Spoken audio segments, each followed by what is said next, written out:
अगर आप जिम में जाएं और ट्रेनर से पूछें कि ओवरऑल मसल बिल्डिंग के लिए सबसे बेस्ट एक्सरसाइज कौन सी है, तो वो आपको कहेगा डेडलिफ्ट। लेकिन दुख की बात है कि जो सबसे ज्यादा जिम में इंजरीज होती हैं या जो डिस्क की प्रॉब्लम आती है, वो भी इसी एक्सरसाइज की वजह से आती है।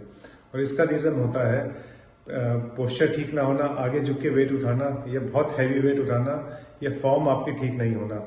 और कई बार आप अगर ये सारी चीजें अच्छे से मैनेज भी कर लें, फिर भी आपको स्पाइन की प्रॉब्लम आ सकती है, जिसके रीजंस होते हैं हेरिडिटरी फैक्टर्स या स्पाइन की जो हमारी मॉर्फोलॉजी है, कुछ लोगों की ऐसी होती है कि जिनमें इंजरी के रिस्क बहुत ज्यादा होता है। तो ऐसे 3 चीजें होती हैं जिनकी वजह से हमें बैक पेन होने की प्रोबेबिलिटी किसी भी इंजरी के बाद या स्पोर्ट्स के बाद या हाई इम्पैक्ट स्पोर्ट्स के बाद बहुत ज्यादा होती है। तो इसमें सबसे पहला होता है सैक्रलाइजेशन ऑफ L5 वर्टिब्री। ये 20% लोगों में मिलता है। इसमें जो हमारी L5 बोन है, लंबा स्पाइन है, हमारी 5 बोन्स होती हैं, L1 से लेकर L5 बोन, और उसके बाद सैक्रल बोन होती है। तो नॉर्मली L5 और S1 अलग अलग बोन होती हैं, उनके बीच में जो डिस्क होती है उसमें सबसे ज्यादा मूवमेंट होता है। लेकिन 20% केसेस में L5 बोन S1 बोन से फ्यूज होती है। इसको हम सैक्रलाइजेशन ऑफ L5 बोलते हैं। तो इसकी वजह से, क्योंकि ये वाली बोन तो फ्यूज है, तो इस जो सारे बॉडी का लोड आता है या बेंडिंग की जो डिस्क में लोड आता है, वो उसके ऊपर वाली बोन पे आता है। तो उसको बहुत ज्यादा वर्क करना पड़ता है, जिससे उसका डीजनरेशन जल्दी होता है। और ऐसे पेशेंट को अगर या वेट ये कोई हाई इम्पैक्ट एक्टिविटी करते हैं या आगे झुके वेट उठाते हैं, तो इनको बैक पेन होने की प्रोबेबिलिटी बहुत ज्यादा होती है। सेकेंड फैक्टर है फेसिटल ट्रोपिज्म।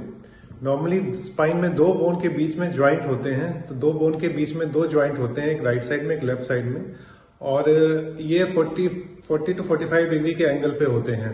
तो ये क्या करते हैं कि जो ऊपर वाली बोन है उसको अगर हम बेंड होते हैं तो उसको आगे जाने से रोकते हैं, और प्लस ये लोड बॉडी का ले लेते हैं, जिससे की वजह से डिस्क में प्रेशर नहीं आता। लेकिन कुछ पेशेंट में जिसमें ये 45 डिग्री ना होकर 90 डिग्री एंगल पे होते हैं, ऐसे होते हैं, तो जैसे ही वो आगे बेंट होते हैं तो सारा, क्योंकि फेसेट के ज्वाइंट तो लोड नहीं ले पाता, तो सारा डिस्क जो बॉडी का जो हमारा जोर है वो डिस्क पे आता है, और डिस्क जो है वो जल्दी डीजनरेट होने लगती है। थर्ड फैक्टर है काइफोस्कोलियोसिस। इस प्रॉब्लम में हमारा स्पाइन का जो कर्वेचर होता है वो बैलेंस नहीं होता। तो जब आप बेंड होते हैं या एक्सरसाइज करते हैं तो लोड एबनॉर्मल जगह पे आता है, जिसकी वजह से डिस्क निकलने की प्रोबेबिलिटी बढ़ जाती है। इसके अलावा कुछ रेयर फैक्टर्स होते हैं, जैसे कि ब्लॉक वर्टिब्रा, हेमी वर्टिब्रा या इस्थमिक लाइसिस एंड लिस्थेसिस। इन प्रॉब्लम की वजह से भी डिस्क डिजनरेशन का रिस्क बहुत ज्यादा बढ़ जाता है।